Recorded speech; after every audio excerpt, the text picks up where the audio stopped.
Rudy Gobert could have 10.5 rebounds. He's a shell of himself. You're a shell of yourself. They're going to win the World Series this year. First time since 1991. LeBron, you ignorant schmuck.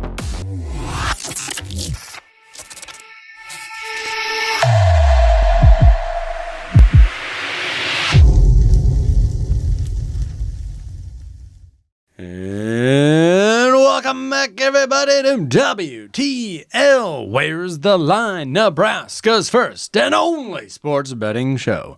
I'm yours, Andy Klassen, joined by Jabron. We are getting right back. Let's do it. Into your wheelhouse. Yes. You've been talking about it forever, Yep. how June was going to be a banger. We're here. Of a month for the UFC. Yes. So let's start with June 1. Yep. Saturday night, UFC 302 in glitzy, glamorous Newark, New Jersey.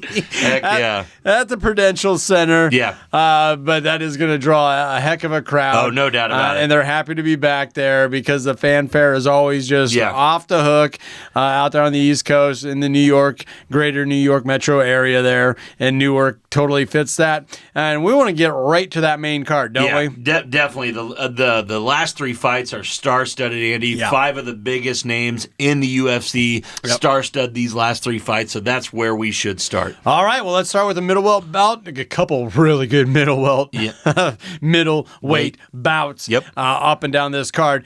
Kevin Holland, your 15th ranked contender, is taking on Michael Olkachuk out of Poland. The Polish pansy? No, he's not that. But he is coming off of a loss, but so is Kevin Holland. No doubt. And I feel like Holland really needs a win here. And if I'm just looking at the odds here, it's a minus 300, minus 290, Kevin Holland. It almost feels like the UFC is like, yes, this guy does need a win. Let's serve him up this guy. Well, Andy, if you recall my last couple times that Kevin Holland has been on a card, I've been saying this is an absolute lock. He's going to get him. So I believe you're crazy if you lay this price on Kevin Holland. If you're taking this minus 300 for Kevin Holland, he treats his fights like sparring sessions most of the time. Yeah. And we've seen him lose last around. time to Michael Page and Wonderboy Thompson, where he just gave the fight away at the end, it looked like. I mean, he should win this fight, just like you're saying, Andy. He should. He's the better striker. Oleg has a low ceiling with no ground game, so all signs point to Holland. Yeah. But I just can't pull the trigger at this price, Andy. If I was getting a little bit better odds, I would. Yeah. Holland's fights are not bettable to me at this point. Yeah. But, I mean, if you have to look at odds, Andy, you have to look at odds. You think Kevin Holland's going to win this. You probably think he's going to knock this guy out. That's sitting at a plus 240 right now. So I don't dislike the bang for the buck you're getting there. If I am looking at a piece of this fight that I'm going to put in my parlay at the end of the segment, it would be the over on rounds, over 1.5 rounds at minus 145 right now. Yeah. Kevin Holland is not going to start fast, and if he does finish him, I believe it's going to be in the 3rd round. So over 1.5 rounds, I believe, is the best bet in this fight. It does kind of feel like he's doing some weird thing like boxers try to stick and move and dance around a lot. It does kind of feel like he thinks he's ahead in the bout, so he's just kind of bouncing around, and it allows the other guy to get points or however you want to say that. Yeah. And the Wonder Boy fight was just terrible. Yeah, it was bizarre. Absolutely terrible. It was bizarre. He had the fight, and it was just bad. I mean, nope. I'm done talking about Kevin Holland. Okay. Over 1.5 rounds. Well, let's move on up to another big one. This is the big one for me. This is a lot of fun. And this is your boy. Yes. The number 1 contender in the world, Sean Strickland. Tarzan. The American is taking on Paulo Costa, the number 7 contender out of this weight class. Another Brazilian. Good-looking man, by the way. Very good-looking. Oh, my God. He is chiseled. But he is your underdog at a plus 200. Strickland's looking at about a minus 250, minus 245. And I think these lines make a lot of sense. For sure they do, Andy. First off, I have this creeping in the back of my neck, Andy, that I can just feel a Strickland letdown here, Andy. And I kind of like the Costa, plus money here, Andy. Yeah. And I've won quite a bit of money betting against Paulo Costa in the past, so this is kind of a new stance for me. Much like the last two fighters, they're both coming off losses. Exactly. Somebody's got to come out on top here, right? Exactly. And Strickland reached his peak, beating Adesanya, but Adesanya was ready for a letdown himself after that big Alex Pereira win. So, then he lost to Duplessis right after beating Adesanya, and he said many times he fights for paychecks. So he's just there for paychecks. I don't know if he's put in a huge camp for this or anything. Costa looked much better in his last fight against Whitaker than I expected him to. Yeah, okay. But he has power. That's what I'm going to say about this fight. If you're betting on Paulo Costa, do the plus 300 to win by knockout, because that is what he's going to do if he wins this fight. Yeah, and that's vintage Tarzan as well. He doesn't mind putting his chin out there and taking one for sure. And a guy that's stacked like Costa, that might be lights out for sure.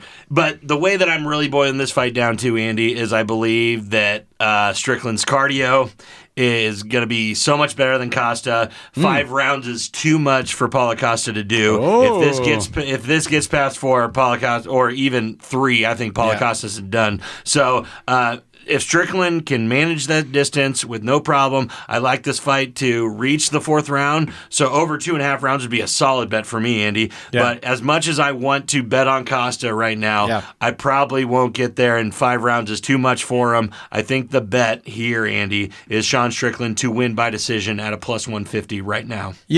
Strickland has him in every metric, as far as reach. They both weigh 185, significant strikes. You mentioned the cardio. It's just when you look at the guy, you're like, what is this the guy at Costco that like brings the heavy stuff out? It is.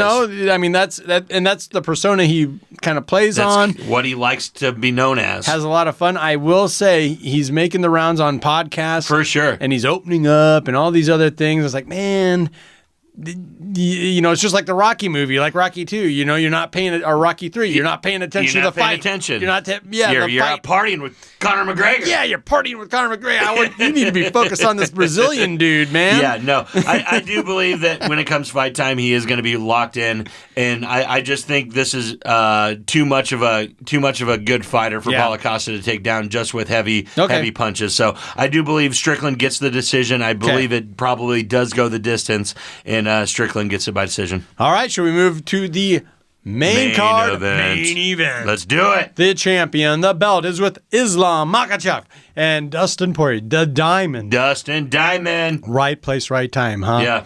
Armand churns down the fight. Yep. Who's willing to take it on short notice? Who wants to step up? Dustin Poirier is like, hey. All the time, every time. And he also opened up like, I don't want to be in this forever. Yeah. Might be one of my last chances to do it. Yeah, and it even hinted at if I win this thing, I might be done. I might just retire. Yeah, lay the gloves down. And hand Dana White the belt back, saying, thanks for the last shot. I got it. Thank you very much. Yeah. He is your number 4 contender in the world. Yeah. Don't get it twisted. He is a big underdog, though, at a plus 470, and for good reason. Islam... I don't know if you can poke too many holes in what he's been able to do lately. I just think he's probably the best fighter in the UFC right now, Andy. There's not really a lot you can do to beat him. I think it's a pretty simple handicap here. Makhachev will dance around on his feet with Poirier until he sees an opening, pounce on him. Yeah. Once he gets his arms around Poirier, I don't see a lot for Dustin to be able to do. Yeah. You just have to like betting on these Khabib guys because they don't screw around. They see their path to victory, and you take their best path. So he's 25-1. Exactly.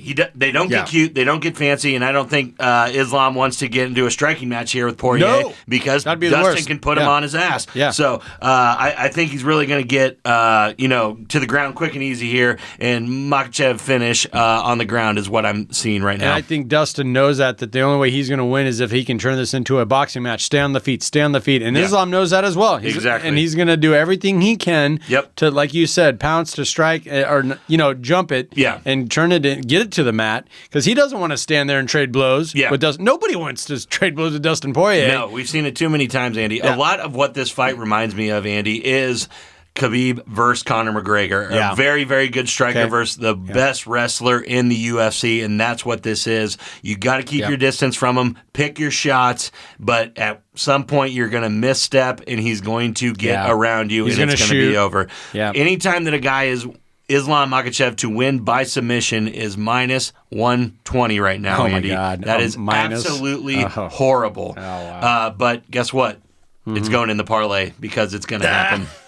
It's gonna happen. Yeah, so that sounds like a best bet for you. Islam win by submission.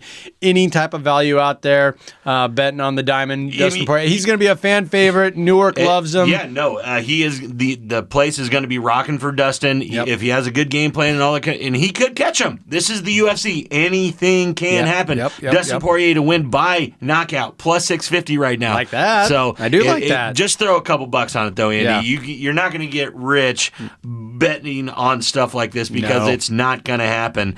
I want him to win. I love Dustin Poirier.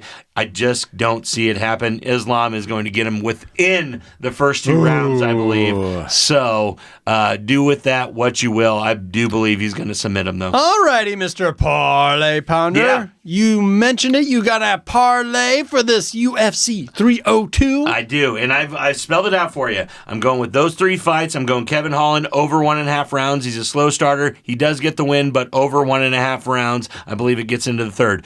Second piece of that, Sean Strickland to win by decision at a plus 150 over Paulo Costa. All right. Last one, Islam Makhachev to win by submission at a minus 120. I don't like it in there, but it's our best value play for this fight. Putting 25 on that to win 195. I believe it's still very good value with 3 things that I can see very easily happening at UFC 302. It's a 3-legger, but they're all minus. If standalone, they're all minus money bets. Except for Sean Strickland plus 150. Sean Strickland got you the plus 115, basically a coin toss. Exactly. Not that far out there. Yeah. But if you want to get that value, if you want to pump it up and actually get that payout, you got to take a plus money. You got to take a plus money. So if you want to throw Paulo Costa in there at plus 300 or Dustin Poirier, go ahead. I just don't think that those things are going to happen. Like I said, Kevin Holland over 1.5 rounds, Sean Strickland by decision, Islam Makhachev by submission, 25 to win 195. There we go, 195. Can't argue it. Let's take a minute to recognize one of our fabulous partners, and that is the Nebraska Brewing Company. And now that we're into the summertime, we got a summertime brew that we've been enjoying, and that is the Squeeze of the Day. Their Lemon Rattler Wheat Ale made with real lemons. Not like those knockoffs from those other breweries. There you go. The official beer of the Nebraska Marathon. There you go. So, and, I'm never going to run a marathon. I have no intention to, but I will enjoy a Squeeze of the Day. If I were going to run a marathon, I would drink that beer before and after. There we go. Nebraska Brewing Company, world class in every glass. Don't go anywhere. This is WTL.